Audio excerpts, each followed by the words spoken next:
Episode 45 की शुरुआत वहीं से होती है जहाँ से हमारा पिछला एपिसोड खत्म हुआ था। तो पिछले एपिसोड में हमने देखा था कि सुसिन के लोगों को डूचैन के कमरे में से एक सुरंग मिलती है। इसके बाद सीन उस सुरंग पर जाती है जहाँ वो लोग सुसिन के आने का वेट कर रहे थे। तब ओल्ड हुआंग मसाल को हाथ में पकड़कर उस सुरंग में एंट्री करते हुए बोलता है, बॉस ये तो कोई सोच भी नहीं सकता कि स्काई फैक्शन में इस तरह की खुफिया सुरंग होगी। तब सुसिन कहता है, अगर उस डूचैन की इन्फॉर्मेशन पर विश्वास करें तो सेंट युआन का खजाना इसी एरिया में कहीं छुपा होगा। लेकिन वो डूचैन जिसका सेंट युआन से रिश्ता था वो तो ऑलरेडी मर चुका है। तो कहीं इसका मतलब ये तो नहीं कि उस मास्टरमाइंड का भी सेंट युआन से कोई रिश्ता हो और वो डूचैन शतरंज के प्यादे की तरह उस मास्टरमाइंड के लिए कुर्बान हो गया हो। आखिर वो मास्टरमाइंड है कौन? साला मुझे तो कुछ समझ में नहीं आ रहा कि वो इस चाइनिंग सिटी का है या कहीं और का। इसके बाद हुआंग बोलता है, बॉस इस जगह को देखो बॉस, ये जगह तो इतनी बड़ी है कि हजारों लोग इसमें एक बार में आ सकते हैं। इसके बाद वो जियान उससे पूछती है, फैक्शन मास्टर सू आपको क्या लगता है इस समय हम कहाँ पर होंगे? तब सुसिन बोलता है, मिस जियान अगर मैं गलत नहीं हूँ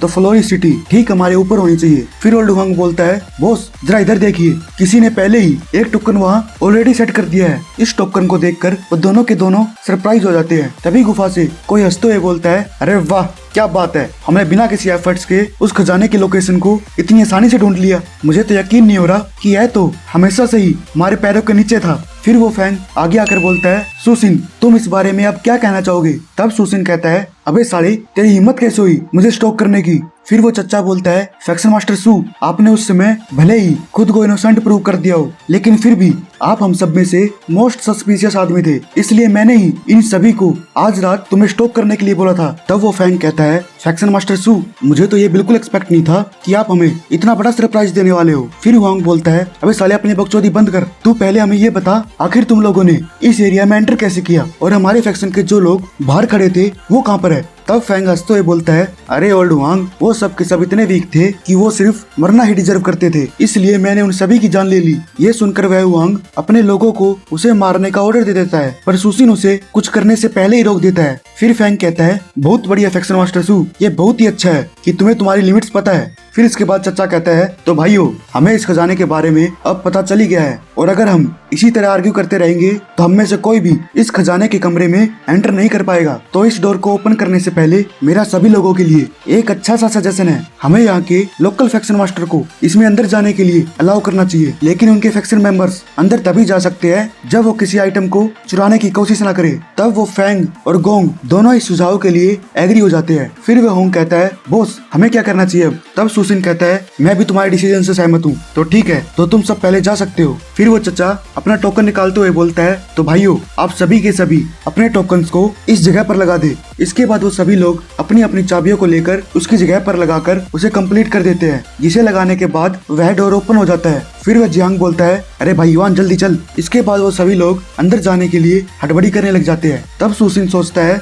ये सब का सब बहुत ही स्मूथली जा रहा है, मुझे कुछ ना कुछ गड़बड़ तो जरूर लग रही है, पर वो क्या हो सकती है ये मुझे जरूर पता करना पड़ेगा। इसके बाद जियान बोलती है, फैक्शन मास्टर सू जब तक हम यहाँ हैं हमें भी अंदर एंटर कर लेना चाहिए। फिर वो फैंग अंदर जाकर बोलता है, अरे ये क्या मैटर है, आखिर वो खजाना है कहाँ पर? मुझे तो यहाँ किसी तरह का खजाना नहीं दिख रहा। फिर वो चच्चा बोलता है, अरे मोटी बुद्धि तूने क्या अपनी लाइफ में कभी एरे फॉर्मेशन नहीं देखा क्या? जब कोई आदमी पेरिमोडियल स्पिरिट रियलम में पहुंच जाता है तो वो अपनी पेरिमोडियल स्पिरिट का यूज करके किसी भी तरह का एरे फॉर्मेशन बना सकता है। तो इसमें ऐसे चौंकने की कोई बात नहीं है क्योंकि यह वो जगह है जहाँ सेंट युआन ने अपना खजाना छुपाया है और अगर हमसे कुछ भी गड़बड़ होती है तो शायद वो खजाना बर्बाद भी हो सकता है। लेकिन ये फॉर्मेशन एरे इसलिए बनाया है ताकि कोई भी उस खजाने तक इतनी आसानी से ना पहुंच सके। तब वो फैंग कहता है, अरे ओ चचा मैं सब जानता हूँ, वो थोड़ा मैं खजाने के चक्कर में बहक गया था, वरना क्या ये फॉर्मेशन मेरे सामने। उनकी बातों को सुनकर उस सुसिन के दिमाग में एकदम से घंटी बजती है, अरे यार मैं इसे कैसे अनदेखा कर सकता हूँ, ये तो सभी की सभी कड़ियाँ एक दूसरे से जुड़ी हुई है।